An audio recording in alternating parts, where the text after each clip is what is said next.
Thank you. Good morning. Good morning, everyone. I knew this was going to be a popular session.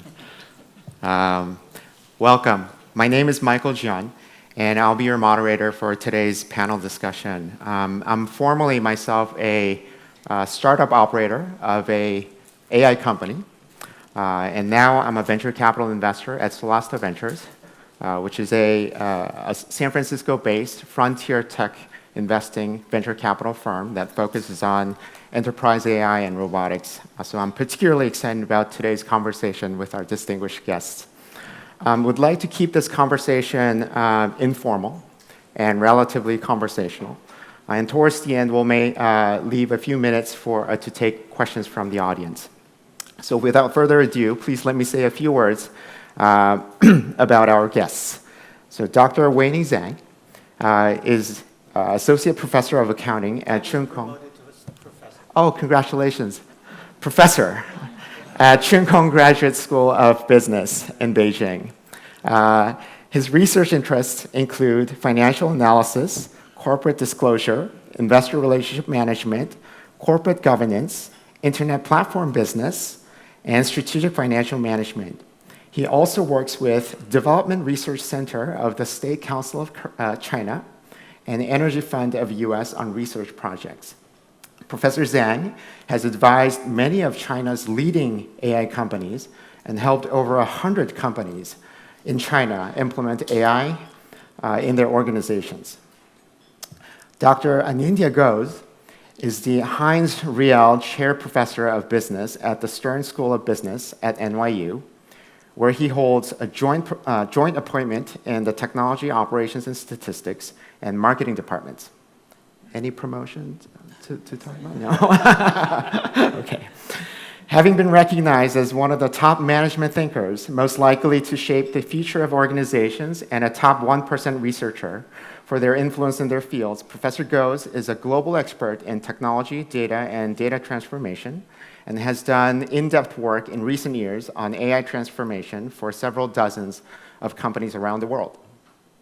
So with our distinguished guests, we'll be discussing the topic of, for our session today, Digital Silk Road versus Silicon Valley, China's innovative drive and the US tech rivalry, which comes at a very fascinating moment.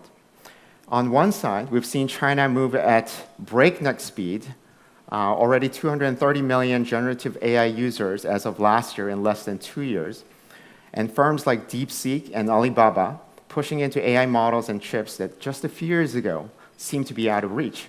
On the other hand, US continues to lead in foundational research, cutting-edge large models, and AI chip design. Now, this rivalry isn't just about technological achievement and capability. It's about different philosophies of innovation and approaches to it. An engineering-driven state pushing scale at speed versus a market-driven ecosystem that prizes foundational research and entrepreneurial creativity. What we'd like to explore in the next 50 minutes is how these contrasting models are shaping business, policy, and the global digital order. Now, I thought we'd spend the first half of the session focusing on the adoption of AI in organizations, so transformation of AI in companies and organizations, and then focus the second half of the session on the innovation side of AI. So let's start diving in.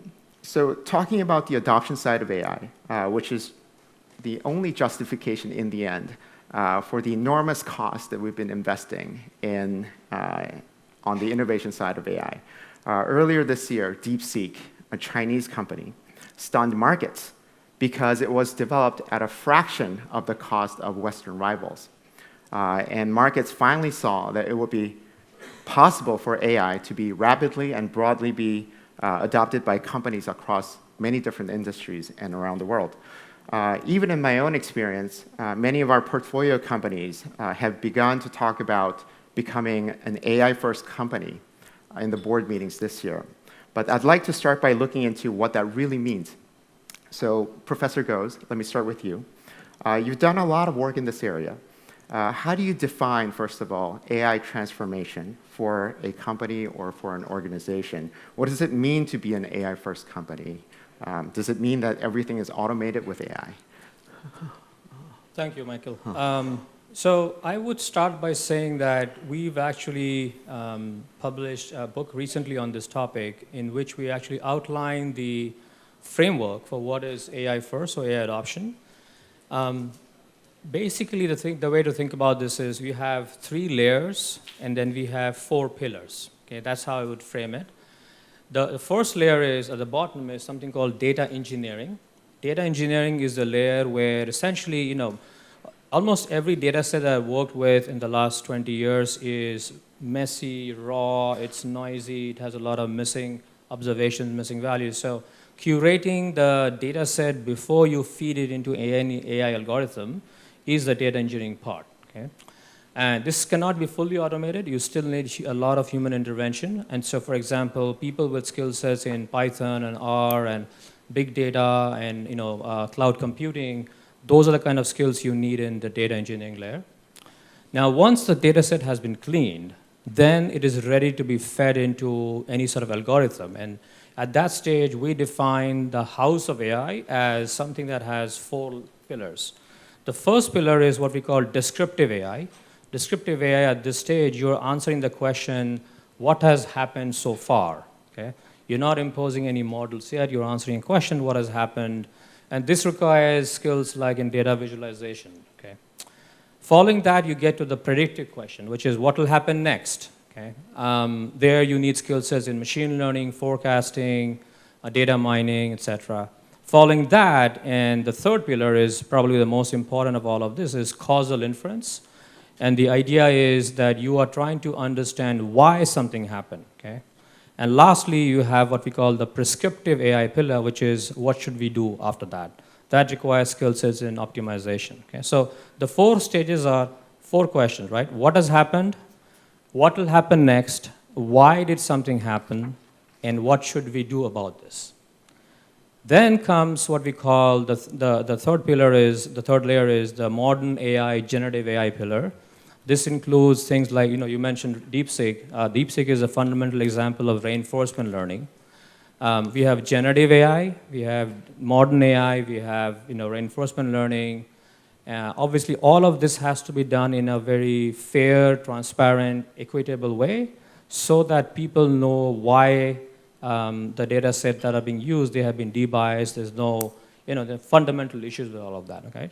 So, so far, over the last several years, we have helped somewhere between dozens of companies, as you mentioned, closer to 70 or 80 companies, adopt this framework and then take it from there in terms of implementation, execution, et cetera, et cetera. It's not necessarily bed of roses, but the framework has a pretty solid foundation, which is why it seems to work very well. I see. Thank you.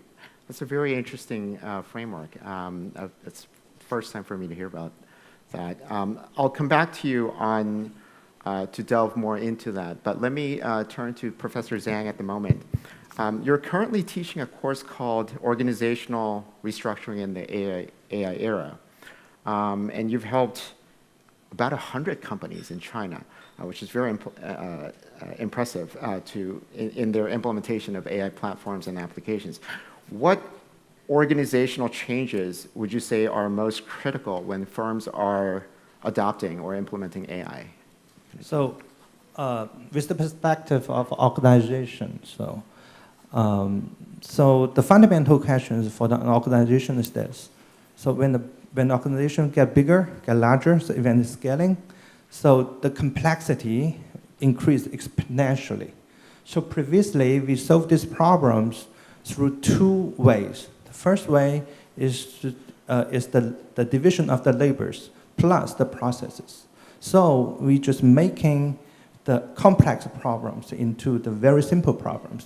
So we can just use the simple person to solve the simple problems, to solve the complex issues. And the second one, for the uncertain tasks, we need the good information, we need the good people, we need the talents with good information to make the good decisions. So previously, we solved this, the organizational fundamental problems with 2 ways. The first way is the processes. The second way is the talent density. But the AI will fundamentally change our thoughts because the AI, the capability of AI cross the expertise. So for example, the OpenAI or DeepSeek, they announced that they can solve the different problems with the different expertise in different areas. And most of the ability may be over a PhD degree. So that means the capacity of the AI is across the different expertise. That means they can occupy the different positions in the whole processes. So theoretically, so all of these processes in the company will collapse because if most of the processes is occupied by AI, then finally the organization can be automated. So, and the second way, previously we may have only one very good person, the one best person, okay, with the best practice, with the best brain. But most of our employees are not as good as well, are not as good as the best ones. But if we can accumulate the knowledge base and the best practices with the data accumulation, the data governance of all of these best people, then that means that we can generate infinite talents and increase the talent density with really, really low cost, with marginally maybe zero marginal cost. So that means we may solve the fundamental questions of the organization with the AIs first. If you fuse all of these processes. And the second is we does not need that many human beings with very high expertise because the AI can help us to do that. So finally, if a company can take these two ways and rethink how to organize the company, then maybe everything is changing. I see. Thank you very much. So, Professor Goes, you proposed a framework through which we can look at companies in terms of how an AI-first company would be built. So basically, the core ingredients of a successful AI-first company. And then Professor Zhang proposed the implications of AI and how to go about solving these complex organizational issues when adopting AI. So let me sort of combine those together and ask both of you, in your own respective experiences, what distinguished companies that successfully rewire themselves for AI from those that struggle? Maybe Professor Goes. Sure. So first I would say, we've all heard a lot about generative AI. And in our current research, we have shown that despite all the buzz about Gen AI, in the next 2 to 3 years, most of the business value will still come from traditional AI. And so this goes back to your question about what are some of the mistakes companies are making. I see a lot of excitement and buzz about generative AI. Everybody wants to adopt it. Everybody wants to have a piece of it. But I think one of the mistakes they're making is they're not building the foundation for traditional AI, because Gen AI is essentially a layer on top of traditional AI. And so that's the first thing I would say. The second thing I would say is, many of us have heard about agentic AI, right? So the idea is that a lot of the automation that is going to happen through agents, okay? But here's the problem. So this summer, I went around different parts of the world working with, advising, consulting a few companies. And what I noticed is everybody wants to, again, get on that bandwagon of agentic AI, but they have not done the fundamental work required, which is coding the workflows, okay? So you can't have an agent unleashed in your organization without coding the workflows. This goes back to 30 years ago when SAP first came from Europe and said, we're going to digitize everything. What they realized is that only those companies who've invested in the basic foundational digitization can adopt SAP. And so I think that's the second mistake I see people making. They're jumping on agentic AI without coding the workflow. So don't expect 70% of the workflow should still come from traditional AI, and code the workflows before you jump into agentic AI. Interesting. First, I agree with Professor Goss's viewpoint. I just add some of my points here. So first, I think there are 5 elements in the whole transition. Okay, so first one is the prompt. So everybody need to know how to ask the good questions to the AI. Otherwise, so they cannot give you the good answers. The second one is the AI tools powered by the powerful AI, large language model, the generative AI. And the third one is knowledge base. So everybody should have its own knowledge base, and the company should have its own knowledge base as well. That can be the core competence of the whole company in the future. And the fourth one is the digital employees based on the agent, because the agent is, if we are talking about the structure of agent is simple. It's like one large language model engine plus one knowledge base plus one prompt. Then you have an agent. So that means when we have an employee, why do we need to hire an employee? Just because we need to have his expertise and experience. So the expertise can be replaced by the AI engine, and the experience can be replaced by the knowledge base. Then that means we can have an army of digital employees in the company. And finally, the fifth one is the automated workflow. Because workflow is also easy. It's based on the processes plus the digital employees. The final elements we should finally have. And I think the most difficult part here is the data governance and the documentation of the processes. If you ask me what can be the successful tips, I would say, just based on all of my consulting experience, I think maybe 60 to 70% of the budget will goes to cleaning and govern the data. Maybe 20% will goes to the management change, and maybe only 10% goes to the AI technology or AI deployment. So, but if a company would say, okay, I like the AI technology so much, I would like to spend maybe 80% of my budget over there, then maybe the garbage in, then garbage out. So just, I completely agree with Professor Goss's viewpoint that the data governance is the precondition for us to run everything. If I may just interject a little bit, as you were both speaking, something came to mind. So, for example, we talked a lot about workflows, and then the 5 elements that Professor Zhang suggested, which I think, in a way, they're all part of a larger AI workflow, if you will. And if I think about workflows in a corporation or in a company in general, it's kind of like equivalent to a habit in a person. It's the way that you do things. And that depends a lot on the context, the culture of the company, the culture of the people, the way that we were educated, the way that we work. And so, for example, I mean, this is not necessarily related to just AI, but if you think of how enterprise software is used in organizations, there's a huge difference between, let's say, Korean companies. I deal a lot with Korean companies. You tend to have horizontal enterprise software applications like Excel or Microsoft Word, and that'll be sufficient for most of the things that we do. Whereas if you go to America, an employee may be dealing with 30 to 40 different, very granular, highly vertical tools and applications.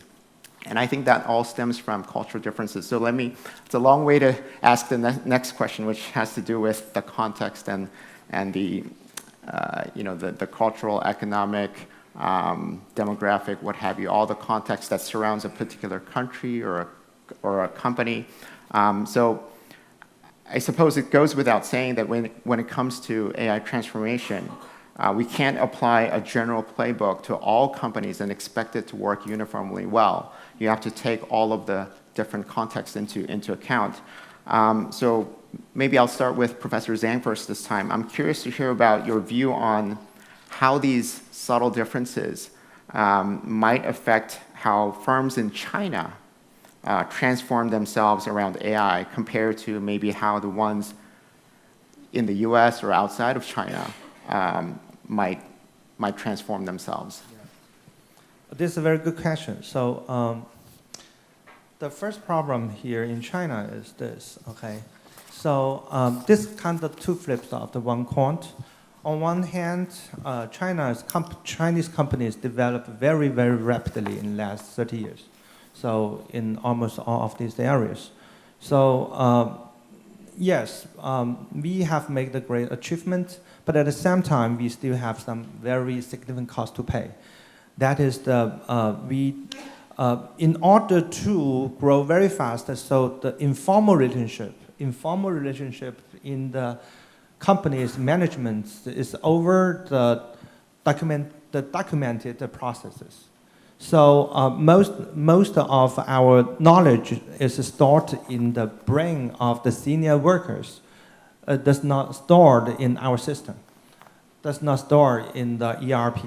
So that means we may spend much more time and much more expenditures to clean our data, to make our data more powerful. So for example, I have a client from insurance company. It's a huge company. So originally we just thought we maybe have only 100 core processes. But finally, when we just try to map them down, we found that at least we have 500 core processes. And 80% of them is different from what we documented. So that means we have to redo most of the documented process. Because if we don't do that, then we may not be able to have the workflow. Because the AI is not intelligent to tell us you can automatically to do something. We have to tell AI to do that. But if we don't have an affirmative, certain task for them, for the AI, then it can play it in anywhere. So that means most of the Chinese companies are growing very fast, but we have to pay the cost. And at the same time, we have to apply our AI deployment in all of our companies as well. And that means we have to fix the plane when we fly it. So that's much, much more difficult. I see. Professor Zhang just shared a lot of insights and lessons learned. Professor Goes, similar question for you. Given that a lot of our audience here is probably from companies outside of either the US or the China, are there any lessons they may be able to take based on what you've seen in US companies or other companies around the world in how they're integrating AI into their strategy and operations? Sure. I think one way of describing the potential for, let's say, companies in Korea would be to take a look at how the AI tech stack looks like today. Okay? And this is agnostic to US and China. So the AI tech stack has 4 different components. Okay? The very first layer is the AI application layer. The second layer is AI foundational models like large language models. The third layer is cloud computing. And the fourth layer is semiconductor chips. Okay? So any AI-driven economy or AI organization will have to have a placeholder for each of these. Okay? So now the question is, within these 4 layers, if you are someone who is part of an AI company in South Korea, right? Let's say Samsung, for example, where in those 4 layers do you see a role for yourself? Clearly, semiconductor chips, they are doing a great job there. Is there a role in cloud computing? Is there a role in, for example, building foundational models? Obviously, there's a lot of really interesting AI application companies in South Korea. And I've been coming here for almost 15 years, 3-4 times a year. So I've worked a lot with companies here. And I see some great innovation in the AI application layer. I see great innovation in the semiconductor layer. It's in the middle where I think there are more opportunities. So the question is, are there companies here who can take foundational models and not just piggyback on the top of what is happening in the US and China, but build foundational models of their own? And not just foundational for localized languages and dialects, but truly foundational that, let's say countries like the UAE and Saudi Arabia, if you look at which parts of the world companies and countries investing most, it's 2 countries. Okay? It is Saudi Arabia and the United Arab Emirates. They are literally throwing is a strong word, but they're actually investing billions and billions of dollars. And right now, they are at the crossroads between should we adopt the US model, which is very closed source, large language models, or should we adopt the Chinese model, which is open source models? Okay?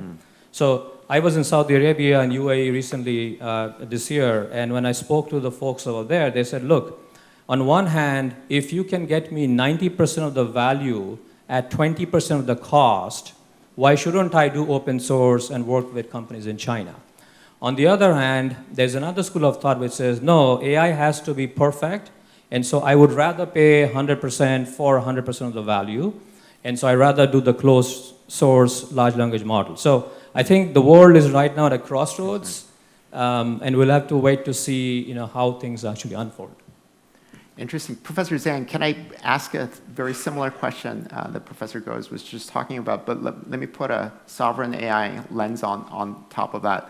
And so how should firms around the world balance reliance on their own sovereign AI capabilities versus tapping into global AI technologies such as OpenAI and NVIDIA on the US side, or DeepSeek, Alibaba, or Huawei on the Chinese side? How should we think about that?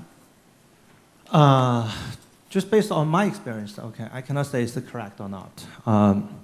I think first, the most important effort that each company has to do is the data governance first.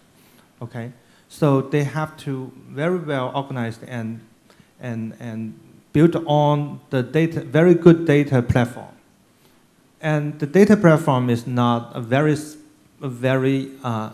specific technology. Okay, so this is kind of, I think most big companies or maybe medium company can build by themselves.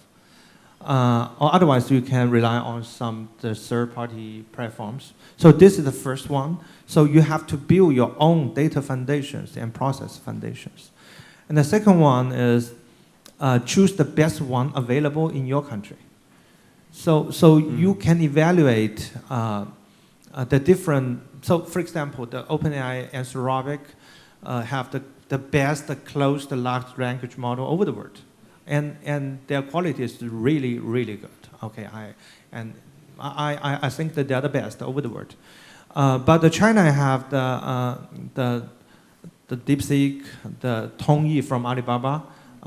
They are almost the best in the open source large language models. So, and with the different sizes, especially Tongyi from 1B to 7B to 16B, 32B, 200B, and 720B, and 900B. So we have the different size of the large language model. Then you can train the model by yourself to fit your own business and to fit your own positions. So to directly answer your question, I think this is a free market. Okay.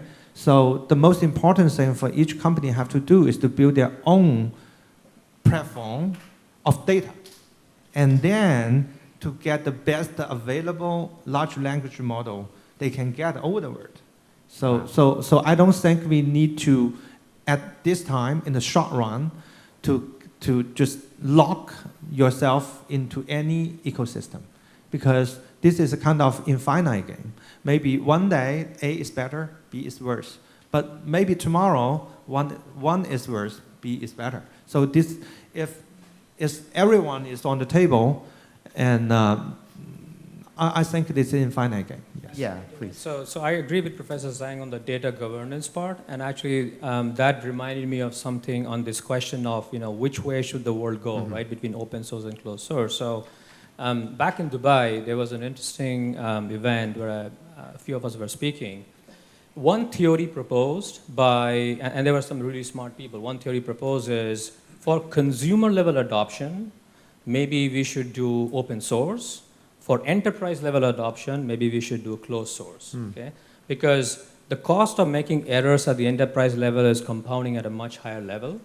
Whereas at the consumer level, there is fewer subscription, if no subscription fees, and the cost of error is low. So I can see the world bifurcating maybe temporarily that way, where consumer level applications use open source, enterprise level application use closed source. Right. I think that partially explains Mark Zuckerberg's sort of effort to recruit top talent for 9-digit, 10-digit salaries because the cost of training a model in the wrong way is really large, especially as you move into the enterprise domain. And therefore, it may be even more cost-effective to offer such enormous amounts of compensation to attract top talent. You're in the wrong business. Let me just add just one sentence here. So first, I agree with Professor Gau's viewpoint here.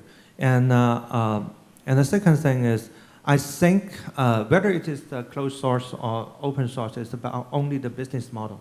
It's about I think finally, all of this, finally, not today, not tomorrow, okay, maybe in 5 or 10 years, finally, all of these models will be open sourced.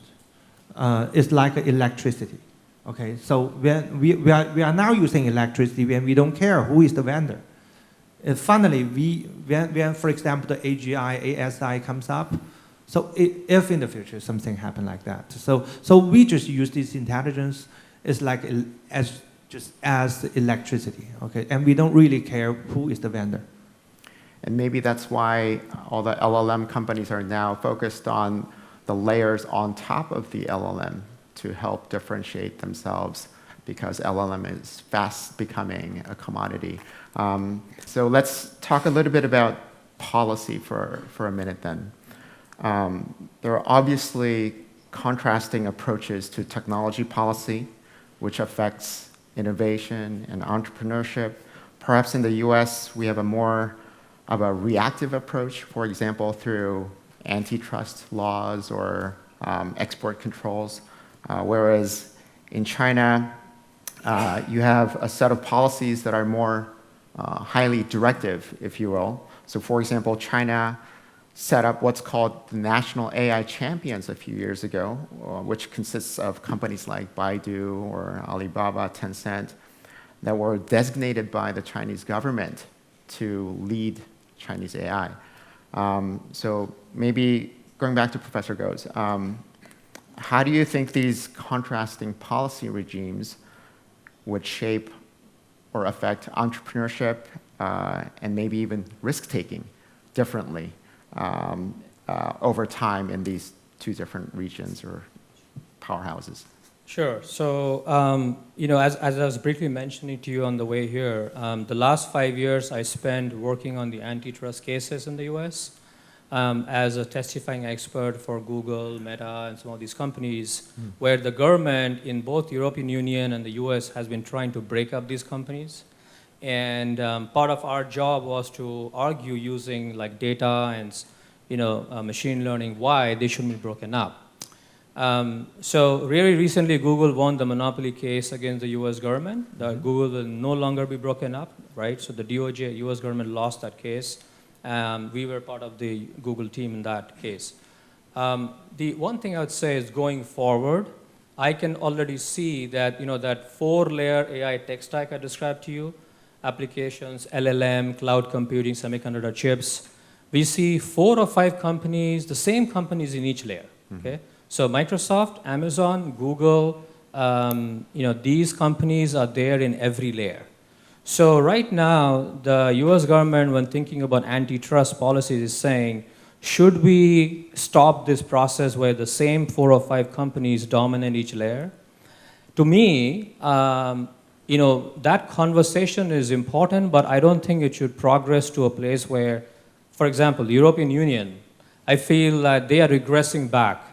They have a lot of smart people in AI, but because of over-policing and over-regulation, they are going back in time. And so personally, I wouldn't want the US to be in that situation where we over-regulate. So we should allow innovation first, regulation after, not like the EU. EU is regulation first, maybe innovation after. Right, US is more like do what you want until you're told not to. Whereas everywhere else in the world is more like, don't do it until I tell you it's okay to do so. And I think that gets reflected in innovation in AI and other things. Professor Zhang, what do you think? Do you agree? Yeah, first, I'm not an expert in the international policies. Okay, I'm not a regulation decision makers, but I can just describe some of my observations in China. So first, I think AI is an infrastructure. Okay, so it should be applied in almost all of the phases. It's kind of the basic foundation for the whole economic and industrial development of this country. So that's why the government is trying to organize, to synergize the different powers and the different the efforts from the different companies to try to build the infrastructures. The last successful case is about the energy. So we try to transform our the fossil energy to the green energy. So that somehow after 20 years, okay, we can observe it is successful now. This is what the Chinese government would like to have, is we build the good infrastructure for all of this country that everybody can use. It does not really belong to any economic power, something like that. Can I ask a follow-up question to that? Professor Zhang, do you think that there's something that Silicon Valley or maybe the Western world misunderstands about the Chinese innovation model or policy? Maybe. But to be honest, I don't know what they really think. I can speak to that. I'll tell you. So I'll say that because I've worked with companies both US and China, I think the biggest misconception we as Americans have is everything out there is copy and paste. It's not true at all. So it's not all imitation. There's a lot of innovation that's happening, original innovation that's happening in China. And I think that perception over time has mitigated. But I still worry as Americans, we still think, oh, all the innovation is happening in the West and nothing's happening in the East. And I totally disagree with that, partly because of my own experience, having seen firsthand some terrific innovation, original innovation. In fact, that's something that we have also copied. So that is the number one misconception. I see. Okay. We just have under 5 minutes until the end of the session. I want to leave enough time for questions from the field. But my last question for both of you, Professor Goes and Zhang, what are the implications for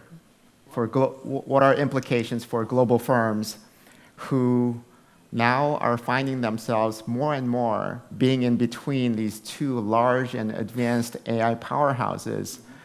If you were advising a multinational CEO outside of those two regions, what would be your top recommendation for navigating the digital Silk Road versus Silicon Valley?